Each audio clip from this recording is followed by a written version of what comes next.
ప్రతిపక్ష హోదాకు సంబంధించి జగన్ అసత్య ప్రచారాలపై ప్రివిలేజ్కు ఇవ్వాల్సిందిగా ఎమ్మెల్యేలంతా స్పీకర్ అయ్యన్న పాత్రుడిని కోరామని సోమిరెడ్డి చంద్రమోహన్ రెడ్డి తెలిపారు. ప్రతిపక్ష హోదా కోసం జగన్ హైకోర్టుకు వెళ్లటం అవివేకమని విమర్శించారు. శాసనసభాపతి స్పీకర్ అయ్యన్న పాత్రుడు గారు రూలింగ్ ఇచ్చారు. జగన్మోహన్ రెడ్డి ఆ ప్రతిపక్ష హోదా మీద ఆయన మాట్లాడింది, అట్లే ఆయన హైకోర్టుకు పోయింది.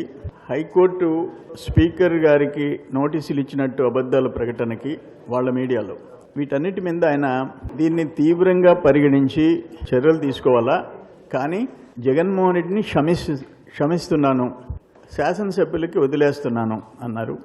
మేమందరం కూడా ప్రివిలేజ్ కమిటీ వేసి దీని మీద ఒక నిర్ణయం జరగాల అని చెప్పేసి కోరాం.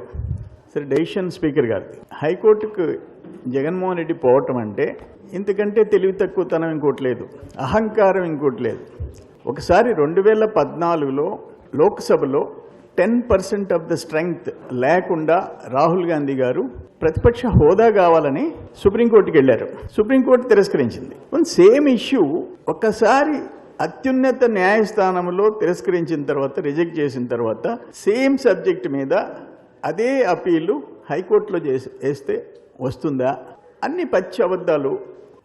ఈ విధమైన పరిస్థితుల్లో ఆఖరాన స్పీకర్ స్థానానికి కూడా గౌరవం లేకుండా మాట్లాడే పరిస్థితి వచ్చింది.